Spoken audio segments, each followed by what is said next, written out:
Today on Play Display, we'll be reviewing Masters of the Universe He-Man 40th Anniversary Edition Masterverse. And the Masters of the Universe! So I want to do a little side-by-side comparison with the Masters of the Universe. This here is just a repop that came out a few years ago.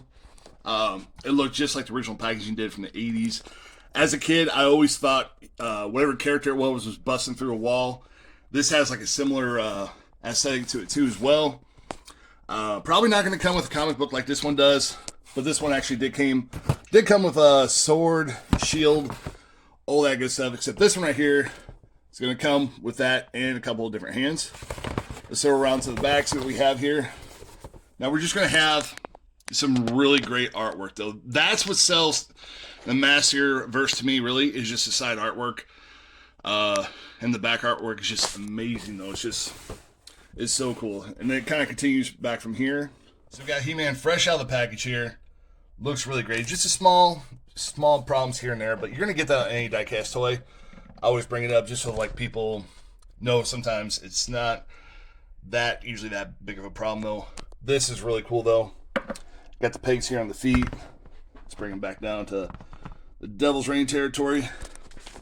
Now it comes equipped already with the two hands for sword, shield, or sword. So the hands that come straight out of the package do a great job at holding the weapons here for the sword, for the right hand, and for the left hand to shield too as well. I'm going to go ahead and just do some vice versa.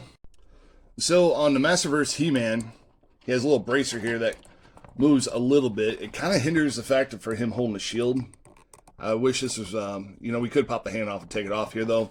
Now the bracers on the original He-Man look more like the one on his right hand here. So I don't know the whole aspect behind that. I guess this is just a little extra added touch though. So putting the shield on is kind of difficult. So I'm going to go ahead and take the hand off. Pop that out. All right, let's go ahead and install the hand here. Went in pretty solid. Put the shield on. And his grip is kind of getting in the way, I guess. Alright. There he is with signature sword and shield here, though. Looks pretty good, though. Like I said, the bracer, I tried to get the shield on. But if you're just doing, no shield at all, go ahead and have it on. It is a cool added feature. I like the fact that they made it removable and not stuck on there, though. So, truth be told, I really like the shield and axe combo. I mean, it looks more barbaric. It's kind of got that he's going to come down on you and just pound the living shit out of you kind of look to him, So, looks really, really cool, though. Now, his other two hands he's got an open hand and he's got a clenched hand, though. So, really cool. You can kind of do a lot with it, different poses, have them interact with other characters from the Masterverse. But, all in all, really rad.